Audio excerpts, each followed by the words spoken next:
दोस्तों, प्यार भरा आदाब। रूबरू ग्रुप के तहत होने वाला ये 34वां गैर तरी ऑनलाइन मुशायरा मुनक्कद किया जा रहा है। सभी मुंतज़मीन को मुबारक।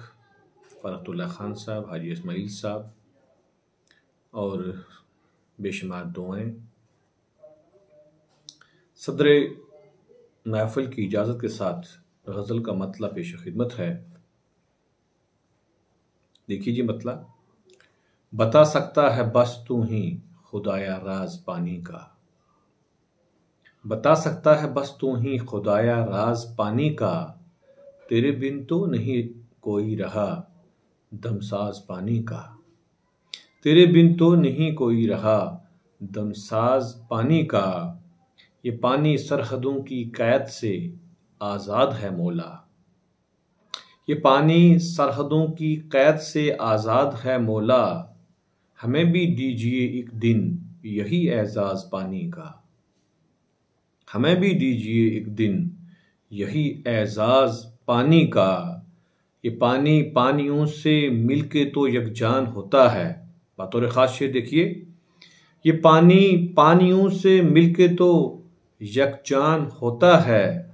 अता हो काश इंसान को यही एजाज पानी का। अता हो काश इंसान को यही एजाज पानी का।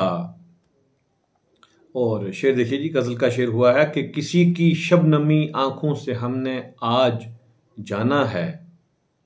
किसी की शबनमी आंखों से हमने आज जाना है। भला कैसे हुआ होगा कभी आगाज पानी का। किसी की शबनमी आंखों से हमने आज जाना है। भला कैसे हुआ होगा कभी आगाज पानी का। और गज़ल का मक्ता पेश खिदमत है। कहीं दरिया कहीं तूफ़ान, कहीं आंसू कहीं शबनम। कहीं दरिया कहीं तूफ़ान, कहीं आंसू कहीं शबनम। कहीं पर शोर भरपा है, कहीं पर साज पानी का। बता सकता है बस तू ही खुदाया राज पानी का। तेरे बिन तो नहीं कोई रहा दमसाज पानी का। बहुत बहुत शुक्रिया।